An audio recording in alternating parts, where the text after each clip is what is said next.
Hey everyone and welcome. Today I'll be showing you how to remove the addictive, distracting aspect of YouTube so that you can actually get to studying or whatever productive work you have to attend to.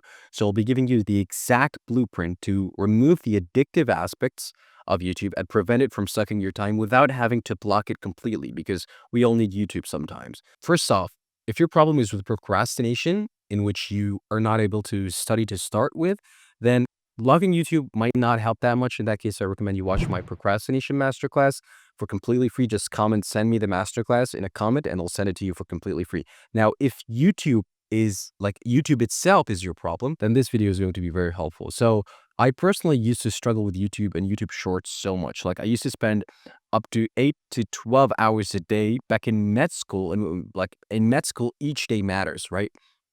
And waste whole days on YouTube and Shorts and promise myself that tomorrow will be different, but I just keep repeating the cycle endlessly, going for days and sometimes weeks without studying, either because of YouTube or a similar platform or whatever. But YouTube was sometimes, like most of the times, it was the main culprit, right? So first of all, what is the solution exactly? Well, the solution, simply put, is going to be a stable, effective self-binding system. If you don't understand what a self-binding system is, you need to understand. You need to watch my video on discipline and how to double or triple your discipline, because self-binding plays a deep role in the dynamics of discipline and in today's video as well. So, what exactly do we need to essentially bind within YouTube so that it does not distract us anymore?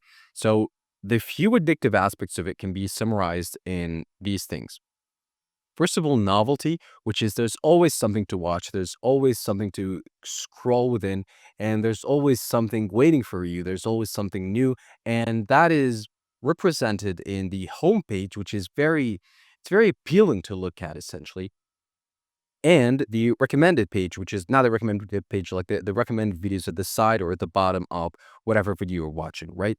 Another thing that also plays into novelty and also the scrolling factor, which is the addictive feedback behavior loop that actually creates the pattern of not being able to detach from YouTube, is also these to an extent, but mostly shorts. And YouTube shorts are just something else. They're so, I don't even know what to say there. Is it weird? Is it?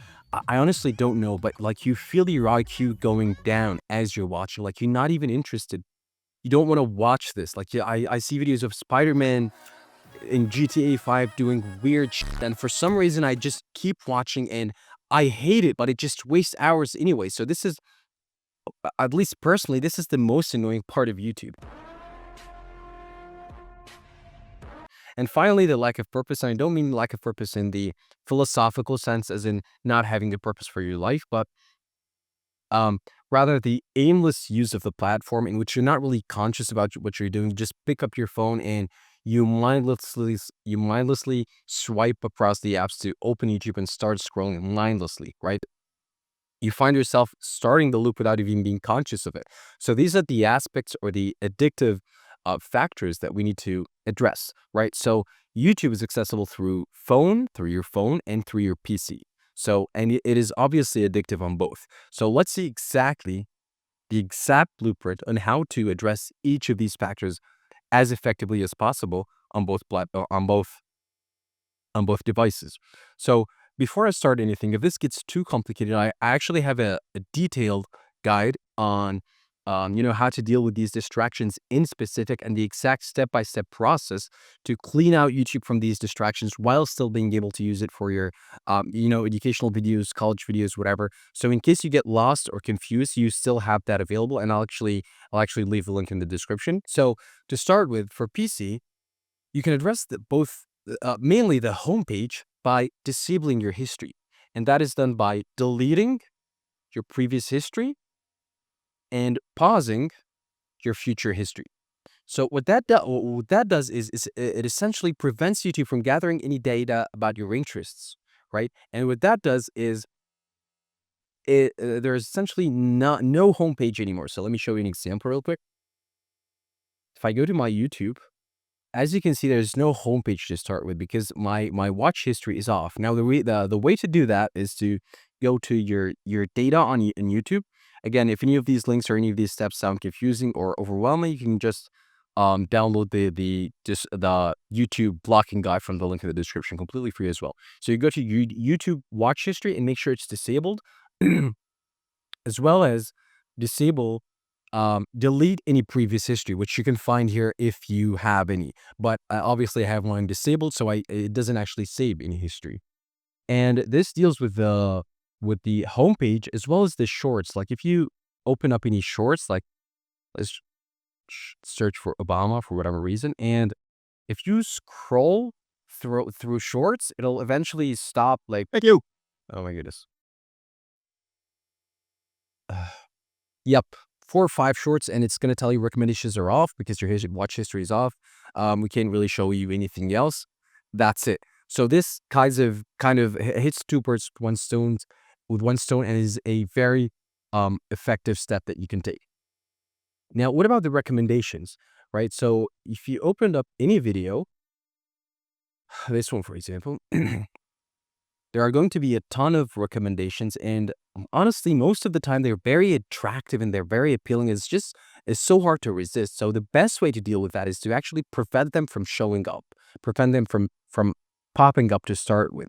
Big what the fuck? Anyway, so to disable this recommendations page or this recommendations feed, you'll need to use two plugins on PC, which are actually, you can use either, but I prefer to use both together as an extra layer of protection so that it's harder to reverse, right? So the first one is called Unhook, and the second one is called Social Focus. So I'll show you how each of these works in a minute.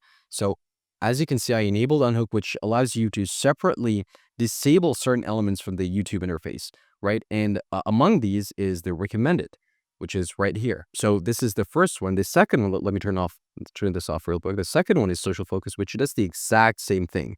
It disables the recommended, anything that might be distracting. It actually disables your home feed even if you don't have the history disabled, which is an extra layer of protection there, an extra layer of self-binding that, you know, helps you make the process harder to reverse.